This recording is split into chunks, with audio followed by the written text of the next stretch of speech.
There is a moment when people stop celebrating your independence and start quietly resenting it. It doesn't happen loudly. No confrontation, no accusation, just a subtle shift in tone.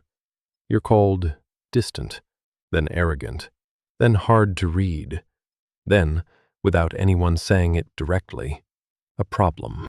And here's the uncomfortable truth most people never admit. People don't reject independence because it's wrong.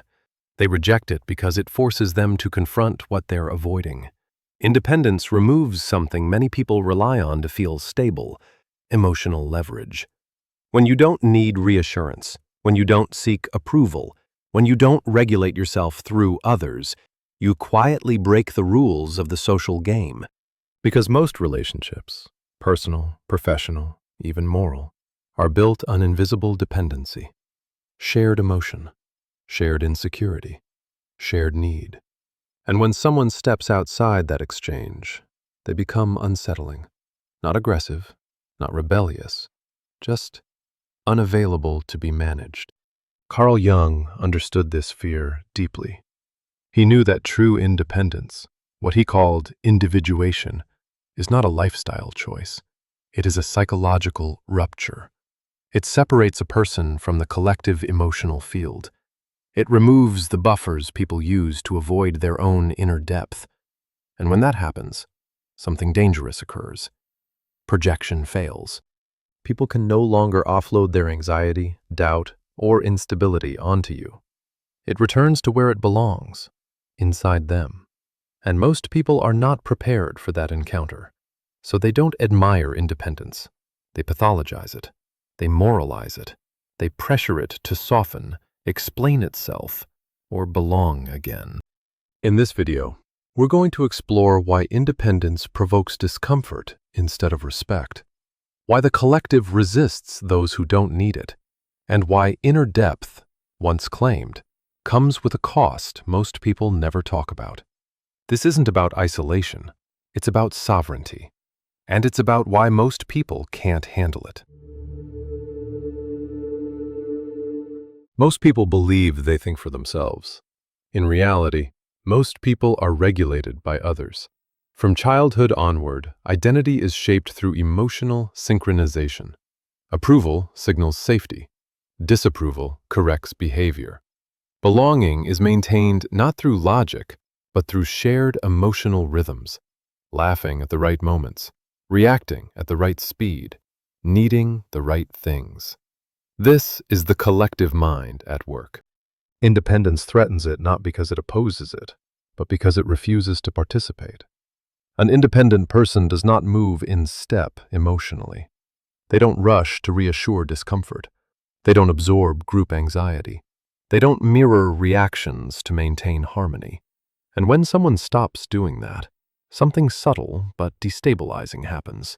The group loses its ability to regulate them. This is why independence is often misread as arrogance, not because the independent person claims superiority, but because they no longer require emotional alignment to feel secure. They don't look outward to calibrate themselves. They don't borrow certainty from the room. Their emotional center is internal, and the collective does not know how to relate to that. Groups rely on predictability. Predictable reactions allow roles to form: leaders, followers, mediators, outsiders. Emotional participation makes these roles stable, but independence disrupts this structure. When someone does not respond as expected, they become difficult to place, and what cannot be placed becomes suspicious. This is why independent individuals are often pressured to open up, be more social, or engage more. These demands are not about connection. They are attempts to restore synchronization, to pull the individual back into emotional legibility, because legibility equals control. Carl Jung recognized this long before modern psychology gave it language. He understood that the collective psyche depends on shared unconscious assumptions about what matters, what should be feared, what should be desired. Independence fractures this shared field. It breaks emotional resonance, and when resonance breaks, discomfort follows. The independent person doesn't argue with the group. They don't rebel loudly. They simply stop orienting themselves around it, and that quiet withdrawal feels more dangerous than open resistance because it exposes a truth the collective prefers not to face, that much of what binds people together is not choice, but need. Need for validation, need for reassurance, need for emotional reflection. Independence removes that need. And in doing so, it reveals something most people are not ready to see, that their sense of stability is externally sourced. This is why independence is rarely celebrated for long. It is tolerated only as long as it remains performative. The moment it becomes real, internal, grounded, non-negotiable, the collective begins to push back, not out of malice, but out of fear. Because when one person stops needing the group to exist psychologically, the group is forced to confront how much it relies on dependency to survive. That is the first tension at the heart of independence, and it only deepens from here.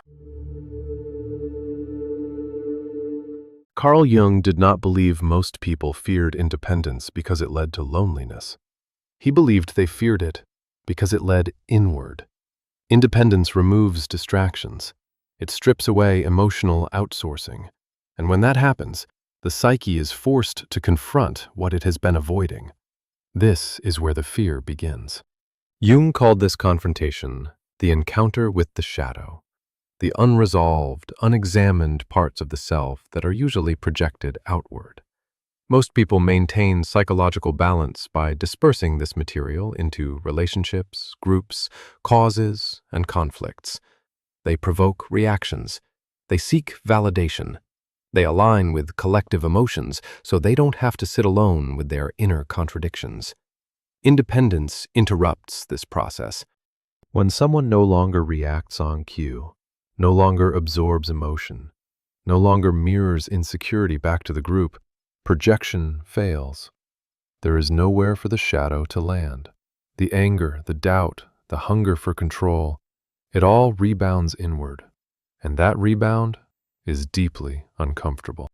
This is why independent individuals are often accused of being cold, judgmental, or detached, even when they've said nothing at all. These labels are not observations. They are defenses.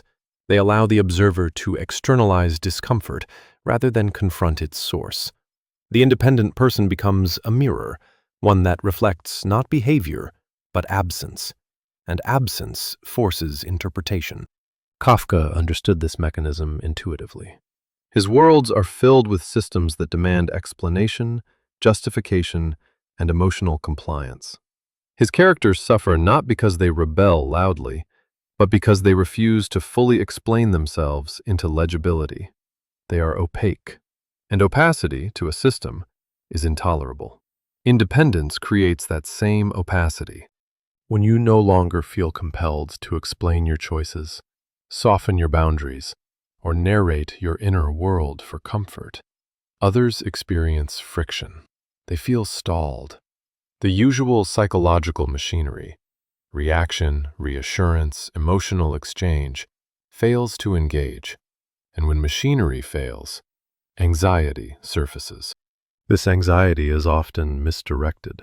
People assume the independent individual is withholding intentionally, punishing others, or asserting superiority. But what's actually happening is simpler and more unsettling. The independent person is no longer regulating the emotional environment for them. Jung warned that individuation, the process of withdrawing one's psychological center from the collective, would always be misunderstood, because it removes the safety net of shared illusion. It demands personal responsibility for one's inner state, and most people are not prepared for that demand. They prefer emotional diffusion to emotional ownership. They prefer shared narratives to inner depth. They prefer connection that distracts to solitude that clarifies. So when someone embodies independence, not as performance, but as posture, it destabilizes more than relationships. It destabilizes identity. because it asks an unspoken question that many people would rather avoid. If you are not relying on the collective to feel whole, what does that say about those who are? This is why independence is rarely met with curiosity. It is met with pressure. Pressure to explain, pressure to reconnect, pressure to soften. Not because independence is cruel, but because it exposes how fragile borrowed stability really is. And this tension does not remain psychological. It becomes social. Once independence becomes visible, something predictable follows. Not open conflict, not rejection in the dramatic sense, but quiet correction. Independent people are rarely attacked head-on. They are reframed. They are labeled difficult, antisocial, emotionally unavailable. Their boundaries are questioned. Their silence is interpreted as judgment. Their self-containment is treated as a flaw that needs explanation. This is not accidental. Social systems, families, workplaces, communities, depend on emotional compliance. They function because people explain themselves, react appropriately, and signal belonging through emotional availability. When someone withdraws from that economy, they disrupt the system without ever touching it, and systems respond to disruption. Schopenhauer understood this dynamic with unsettling clarity. He believed most people seek others not out of genuine connection, but to escape themselves. Interaction becomes a refuge from inner emptiness. The independent individual, calm, inwardly complete, blocks that escape. Their presence forces others back into themselves. Machiavelli saw how this plays out in power structures. Those who reveal themselves slowly, selectively, and without urgency force others to wait, and waiting creates hierarchy. When someone does not rush to be known, responded to, or understood, others are compelled to adjust around them. Influence shifts without confrontation. Kafka revealed the darker consequence of this shift. Systems cannot tolerate what they cannot process. People who do not explain themselves, who do not react as expected, become unclassifiable, and what cannot be classified becomes threatening. So pressure increases, not to destroy the independent individual, but to pull them back into legibility. Because independence, once internalized, is not opposition, it is sovereignty. It does not seek isolation. It does not demand dominance. It simply refuses to be regulated by external emotion. This is the final truth most people never articulate. Independence is not punished because it harms others. It is punished because it removes leverage. And when leverage disappears, the illusion of control collapses. That is why independence unsettles systems. That is why it provokes subtle retaliation. And that is why, despite the cost, it remains one of the rarest psychological positions a person can occupy.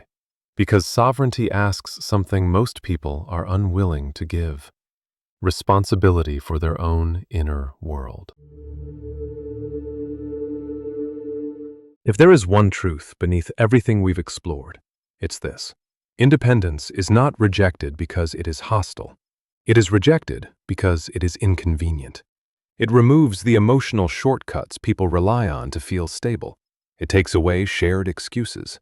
It eliminates the quiet comfort of being regulated by others. When you no longer need constant reassurance, explanation, or alignment, something irreversible happens. You stop negotiating your presence. You stop offering your inner world as currency. You stop leaking yourself outward to maintain harmony. And the world feels that shift. Not immediately, not consciously, but instinctively. People speak more carefully around you. They hesitate before projecting. They sense that you cannot be easily moved, managed, or absorbed. This is the hidden cost of independence. You will no longer be universally liked, but you will be internally ordered. Carl Jung warned that individuation would feel like exile before it felt like wholeness, because it demands something most people avoid: the responsibility of standing alone with oneself, without buffers, without borrowed identity. without emotional scaffolding. Independence is not isolation. It is self-anchoring. It does not reject connection. It filters it. And what remains are relationships no longer built on dependency, regulation, or fear, but on intention. This is why independence unsettles people. Not because it is cold, not because it is superior, but because it proves something quietly, without argument, that it is possible to live without needing to be managed. And that truth, once seen, cannot be unseen. This is Psycript, where inner depth replaces noise, where sovereignty replaces approval, and where power begins not by taking more from the world, but by no longer needing it.